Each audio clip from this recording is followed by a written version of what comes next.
I think we have for Edmonton.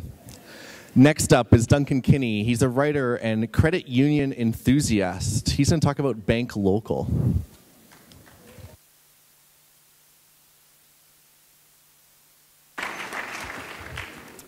Hello, everyone. All right, so if you've been to a couple of Pecha Kucha events, or you've been to a TED, or you've been paying attention for the past 2 or 3 years, you've heard about the importance of shopping local. If you haven't, it ensures a richer, more vibrant, more unique local economy. But today I'm not going to talk about shopping local. I'm going to talk about banking local. Now, these first 2 slides are of Bay Street. Bay Street is the home of Canada's big 5 banks, and it's home to $1.8 trillion worth of Canadians' deposits. And if you want to bank local, you don't bank with one of the big 5 banks. You bank with what's called a credit union. And I don't know how familiar you are with the what credit unions do, what they are, how they operate. So we'll start from the very beginning. A credit union is a not-for-profit cooperative bank. It's a not-for-profit cooperative bank that actually returns its profits to its members at the end of each year.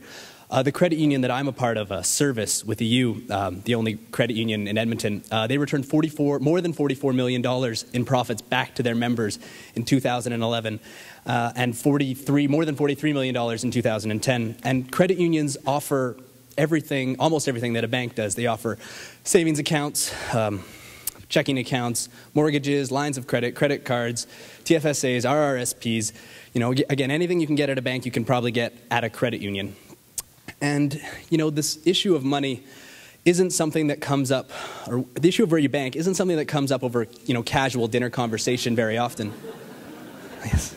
But I think it's time we started talking about it. And I think when the issue of money comes up and the issue of where you get your money from and where you keep your money comes up, we kind of talk about it in whispers, and it's not a real popular subject. And I kind of want to have an unabashed kind of conversation about that.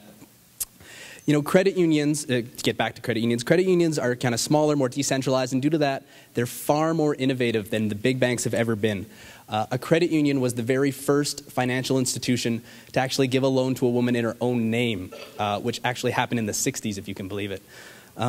Credit unions were the very first financial institutions to offer debit cards, the very first to offer online banking, the very first to offer full-service ATMs.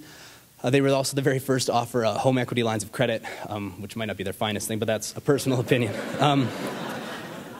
And, you know, credit unions aren't exactly your coffee shop around the corner. Credit unions in Canada have over 5 million members, and they have over $120 billion in assets. And in Alberta, those numbers break down to, in Alberta, there are over 500,000 members, and there are over $14 billion in assets. So the point I'm trying to make is that, you know, while we're not talking about the big 5 banks, we're not talking about trillions of dollars, we're still talking about billions of dollars. And these institutions are responsible for, you know, extremely important financial activities. And it's not to be forgotten. You know, of course, I'm really pumping them up right now, of course. I'm really interested in them. There are downsides. Because they are so local, if you move cities a lot, you end up having to kind of change financial institutions, which, as we all know, can be a hassle.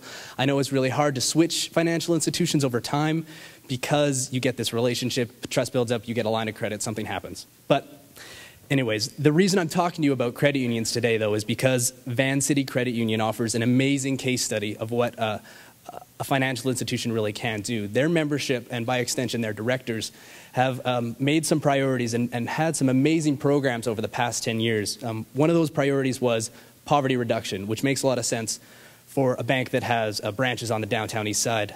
They have matched savings accounts for low-income members. They have they do a ton of financial literacy outreach, and they started an NGO which gets people working on the downtown east side.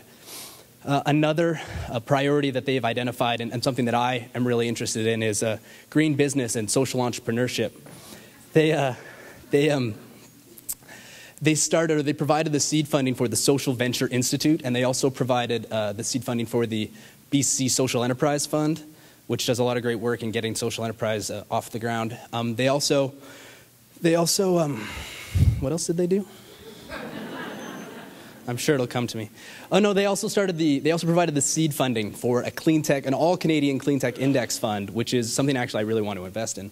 And you know, it wasn't your standard issue garden variety old white guy bankers that got these initiatives off the ground, you know, with all due respect to the Bank of Canada governors of 1924. It was people. It was the membership. It was the way that these things work is they're cooperative. So every member gets one share, and every share equals one vote. And one of the principles of cooperatives is that everyone gets democratic. Every member of the co-op gets democratic member control. And that's all they did at Van City Credit Union was they exercised their democratic member control. They got together, they organized, they found people who were able to represent their issues, their interests, the issues that they wanted raised on that board of directors and steer that institution to where it wanted to go. They were able to attract, interesting, creative, innovative, and effective directors to their board of directors, and they were better for it. Now, I feel it's probably better for me right now to say up front that I am running to be a director of service, the credit union in town. After I use all those lovely words to describe the directors of other credit unions. But, while it's important to me that, I win this election, and actually it starts tomorrow, so if you're a member, come talk to me afterwards. But, what I'm really important in and what is far more important is to get 5, 6, 7, 8 people like me to run for that board of directors every year. You're not going to get a culture change at an institution like Service unless that happens, unless issues like these that are important to you, unless those people are standing next to me or someone like me in that room, raising those issues, making it happen. And this is not a mountain that we have to move here. There were only 2,200 people who voted in the last Service election, compared to over 20,000 in the last Van City Credit Union directors election. So, just to wrap it all up, if you're not a member of a credit union, I would seriously suggest joining a credit union. If you are a member of a credit union, vote for your board of directors. And if any of this interested you at all, I would encourage you to run for the board of directors of your local credit union. Thank you very much.